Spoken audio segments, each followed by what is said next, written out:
सरकार अस्तित्वात यायचं, सरकारला शपथ घ्यायची आहे,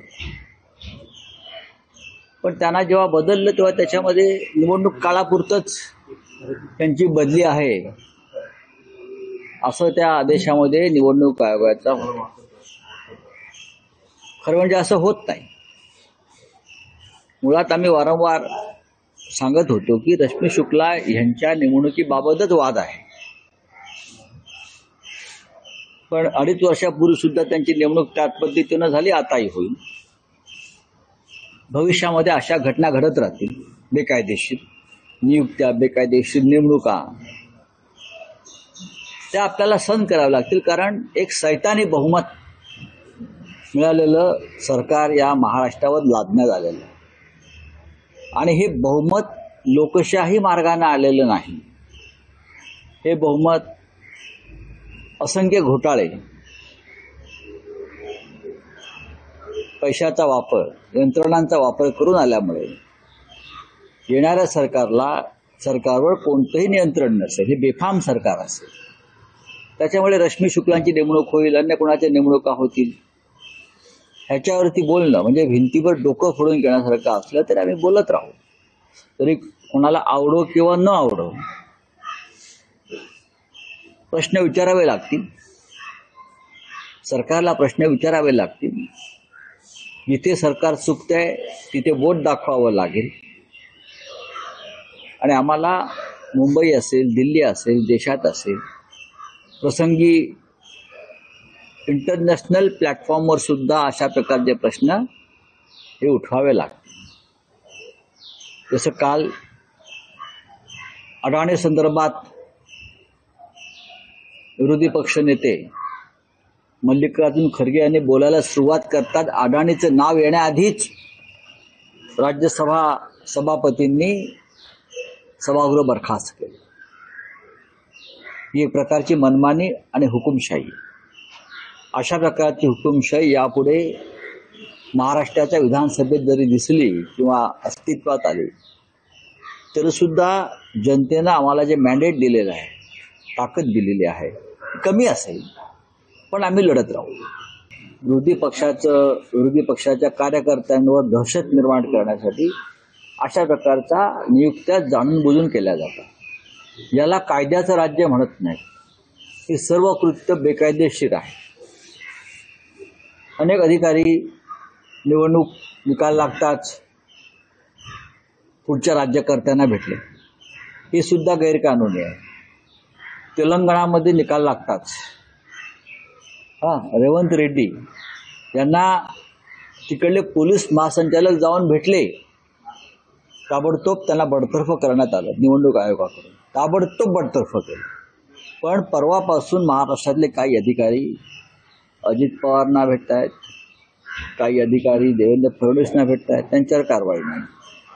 पण रेवंत रेड्डी यांना त्या राज्याचे पोलीस महासंचालक भेटले बहुमत आल्यावर, तेव्हा निवडणूक आयोगानं तात्काळ कारवाईचा बडगा. म्हणजे एका राज्याला एक न्याय, दुसऱ्या राज्याला दुसरा न्याय. जे राज्य भाजप बरोबर आहे तिथल्या अधिकाऱ्यांना वेगळा न्याय, आणि जे राज्य भाजप बरोबर नाही तिकडल्या अधिकाऱ्यांना वेगळा न्याय. असं या निवडणूक आयोगाचा कारभार सुरू आहे. आणि निवडणूक आयोगापासून सर्वोच्च न्यायालयापर्यंत कोणावरही जनतेचा विश्वास राहिलेला नाही किंवा ठेवता येत नाही. अशा प्रकारचं वातावरण या महाराष्ट्रात आणि देशामध्ये निर्माण झालेलं आहे. मला कोण मुख्यमंत्री होणार याच्यामध्ये इंटरेस्ट नाही. मी एकच सांगेन की आज 26 तारीख आहे. आज सरकार स्थापनेबाबत आज शेवटचा दिवस आहे. विधानसभेची मुदत संपते आहे.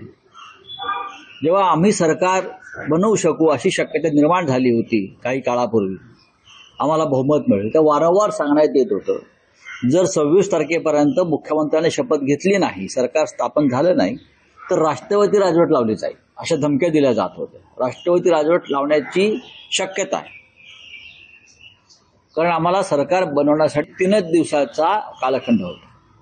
पण आता हेच लोक बोलायला लागले घटनेमध्ये अशी तरतूद नाही, लांबलं तरी चालतं सरकार बनवण्याचं. मग पुन्हा तेच आहे की कायद्याचं राज्य प्रस्थापित करण्यासाठी जे संविधान निर्माण झालं ते कायद्याचं राज्य जे आहे ते त्यांच्यासाठी वेगळा नियम, आमच्यासाठी वेगळा नियम आहे. आज संध्याकाळपर्यंत मुख्यमंत्री मिळेल महाराष्ट्राला याची अपेक्षा आम्ही करतो. जनतेला अपेक्षा नाही, पण आम्हाला असं वाटतं राज्याला एक नेतृत्व मिळावं. ते कोण आहे हे शेवटी दिल्लीचे अमित शहा किंवा नरेंद्र मोदीच ठरवतील. हे काय इकडले आमदार ठरवणार नाहीत.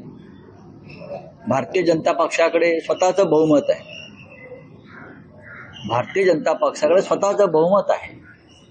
त्याच्यामुळे मला असं वाटतं की भारतीय जनता पक्षाचा जो हक्क आहे सरकार स्थापनेचा तोच राहील असं मला वाटतंय. हा 2.5 वर्षाचा फॉर्म्युला जेव्हा आम्ही सांगत होतो 2019 साली, बरं का, हा तेव्हा 2.5 वर्षाचा फॉर्म्युला त्यांना मान्य नव्हता. जर 2.5 वर्षाचा फॉर्म्युला तेव्हा मान्य केला असता तर अनेक पुढल्या घडामोडी टळल्या असत्या. पण फक्त माननीय उद्धव ठाकरे आणि शिवसेनेला त्रास द्यायचा होता, पक्ष फोडायचा होता, म्हणून हा तेव्हा 2.5 वर्षाचा फॉर्म्युला पाळला नाही. पण आता ते सर्व काही करायला तयार आहे. त्याच्यातच लक्षात घ्या की महाराष्ट्राविषयी, शिवसेनेविषयी किती द्वेष आहे. आता हा प्रशासकीय काम आहे. अजूनही ते आज संध्याकाळपर्यंत मुख्यमंत्री आहेत असं मी मानतो. जरी घटनाबाह्य असतील तरी ते मुख्यमंत्री आहेत. ते आता नव्याने निवडून आलेले आहेत, ते आणि त्यांचे लोक.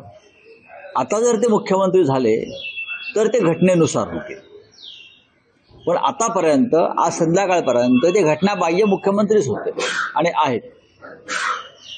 आता नवीन निवडणूक झालेली आहे. त्यानंतर जो मुख्यमंत्री महाराष्ट्राला लाभेल ते कोणी असेल तो लोकशाही आणि घटना यानुसार बसलेला असेल. अशाच नवनवीन अपडेटसाठी आणि ताज्या बातम्यांसाठी पोलीस माझा न्यूज YouTube चॅनल सबस्क्राईब करा. तसंच आमचं फेसबुक, इंस्टाग्राम आणि ट्विटर अकाउंट फॉलो करा. अधिक माहितीसाठी आमच्या www.polismazanews.com या वेबसाईटला भेट द्या.